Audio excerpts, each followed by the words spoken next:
নমস্কার বন্ধুরা, সঞ্চিতার রান্নাঘরে আপনাদের সকলকে স্বাগত জানাই। আশা করি সকলে ভালো আছে। আর কদিন পরেই পৌষ সংক্রান্তির এই প্রাক মুহূর্তে আমি পিঠেপুলির বিভিন্ন রেসিপি আপনাদের সাথে শেয়ার করে নেব। আর আজকে পিঠের মধ্যে সবথেকে সোজা যে রেসিপিটা সেটা হচ্ছে গোকুল পিঠে, যেটা খেতেও দুর্দান্ত আর তৈরি করা একদমই সোজা। তাই সেই রেসিপিটা আপনাদের সাথে শেয়ার করে নিচ্ছি। যাদের এখনো পিঠেপুলি তৈরিতে হাতেখড়ি হয়নি তাদের জন্য এটা দুর্দান্ত রেসিপি। আমি 1 বাটি পরিমাণ ফ্রেশ নারকেল কুড়িয়ে নিয়েছিলাম, সেটা দিয়ে দিলাম একটা বড় কড়াইয়ের মধ্যে। আর সেই বাটিরই অর্ধেক পরিমাণ খেজুরের গুড় এর মধ্যে দিয়ে হাত দিয়ে ভালো করে চটকে নেব। মাপের জন্য একটা নির্দিষ্ট মাপের বাটি ব্যবহার করাই সবথেকে ভালো মনে হয় আমার। সেই জন্য 1 বাটি নারকেল কোড়া, তার সাথে হাফ বাটি পরিমাণ খেজুরের গুড় আমি একসাথে হাত দিয়ে ভালো করে চটকে মিশিয়ে নিচ্ছি। গুড়গুলোকে হাত দিয়ে ভেঙে নিচ্ছি। আর খেজুরের গুড় যদি খাঁটি নেওয়া হয় তাহলে সেটা কিন্তু খুব সহজেই ভেঙে যায়, তাই আমাদের হাত দিয়ে ভেঙে নিতে কিন্তু একদমই কষ্ট হয়নি। আর যদি একটু বেশি শক্ত থাকে আর দানা দানা ব্যাপার থাকে তাহলে বোঝা যাবে তার মধ্যে কিন্তু অতিরিক্ত পরিমাণে চিনি দেওয়া রয়েছে, অর্থাৎ সেই গুড়টা কিন্তু খাঁটি না। খাঁটি খেজুরের গুড় হাতে একটু প্রেস করলেই সঙ্গে সঙ্গে মিলিয়ে যায়। তো ভালো করে চটকে নেওয়ার পরে আমি গ্যাসের মধ্যে এটাকে বসিয়ে দিলাম। গ্যাসটাকে অন করে নেব। আর তারপরে সাঁড়াশি দিয়ে কড়াইটাকে শক্ত করে ধরে খুন্তি দিয়ে ক্রমাগত নাড়াচাড়া করব।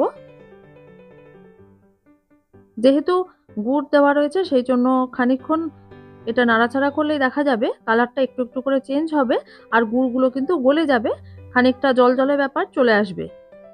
তো আমাদেরকে কিছুটা সময় ধৈর্য ধরে এটাকে নাড়াচাড়া করে নিতে হবে যতক্ষণ না পর্যন্ত এটা আবার শুকিয়ে একটা মন্ডে পরিণত হচ্ছে।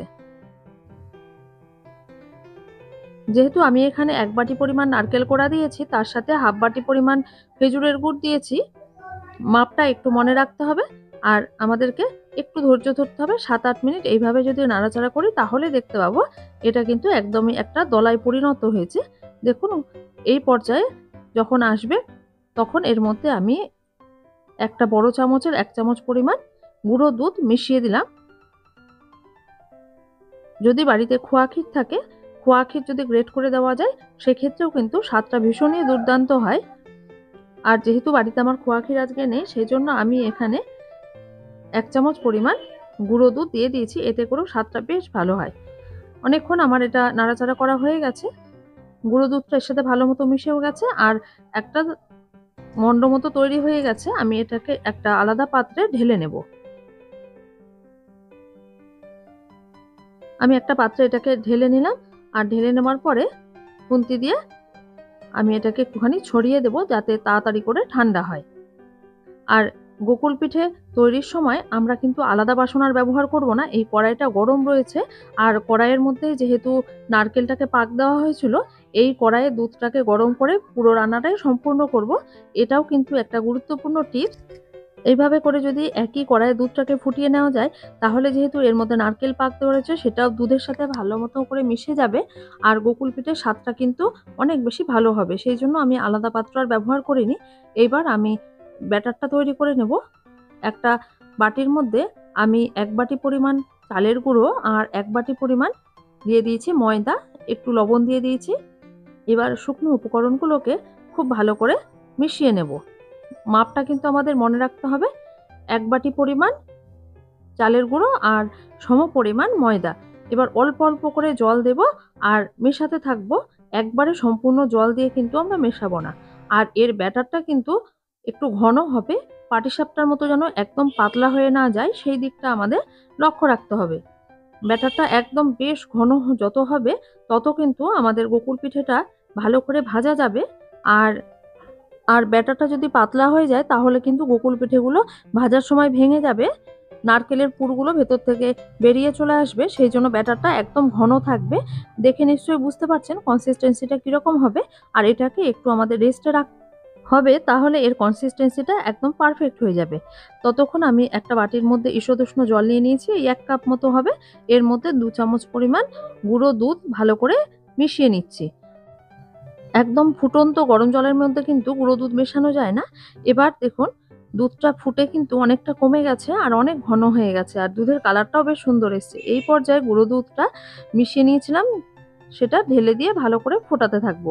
গ্যাসের আঁচটা কমিয়ে বসানো আছে। এবার আমি হাতে একটু ঘি বা তেল বুলিয়ে নিলাম, আর এবার যে নারকেলের পুরটা তৈরি করে নিয়েছিলাম সেটাকে হাতের মধ্যে করে নিয়ে একটু চ্যাপটা চ্যাপটা শেপে গড়ে নিচ্ছি। এটা একটু ঠান্ডা হয়ে যাবে, তারপরে এই কাজটা করতে হবে। একদম গরম অবস্থায় করা যাবে না, আবার খুব ঠান্ডাও যেন না হয়। এবার আমরা বকুল পিঠেগুলোকে ভেজে নেব। এই ব্যাটারের মধ্যে ডুবিয়ে ডুবিয়ে যেহেতু ভাজবো, সেই জন্য আমাদের প্রতিবারই কিন্তু ব্যাটারে এইগুলোকে ডুবিয়ে নেওয়ার সময় একটু করে নেড়ে নিতে হবে, তাহলে কনসিস্টেন্সিটা ঠিক থাকবে। না হলে কিন্তু ব্যাটারের ঘন অংশটা নিচের দিকে বেশি ঘন হয়ে যাবে, ওপরের দিকটা হালকা থাকবে। এইভাবে করে সমস্ত পিঠেগুলোকে ভালো করে ভেজে নেব উল্টে পাল্টে। গ্যাসের ফ্লেমটা মিডিয়াম টু হাইয়ে রাখতে হবে।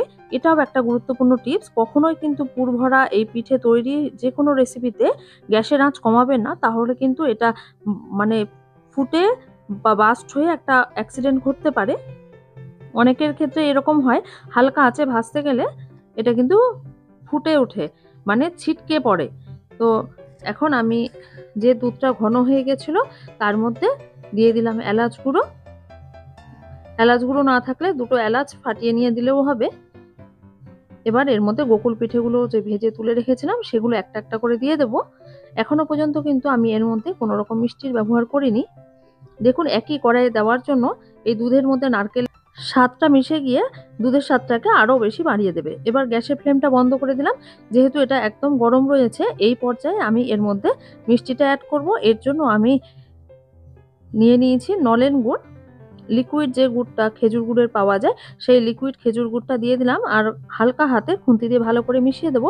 যেহেতু গরম আছে, এটা ভালো করে মিশেও যাবে, অসুবিধা নেই। চাইলে আপনারা পাটালি গুঁড়ো দিতে পারেন, তবে খেজুরের গুড় একদম শেষে ব্যবহার করতে হয়, না হলে দুধ কিন্তু কেটে যেতে পারে। দেখুন কি অপূর্ব সুন্দর হয়েছে দেখতে, আর খেতেও ভীষণ সুস্বাদু হয়েছে। আপনারা বাড়িতে তৈরি করে জানাবেন কেমন লাগলো। আপনারা সকলে সুস্থ থাকবেন, ভালো থাকবেন। আমার ভিডিওগুলো লাইক করে কমেন্ট করবেন, শেয়ার করবেন, আর বেশি বেশি করে আমার ভিডিওগুলো দেখে আমাকে এগিয়ে যেতে সাহায্য করবেন। অনেক অনেক ধন্যবাদ ভিডিওটা দেখার জন্য। নমস্কার।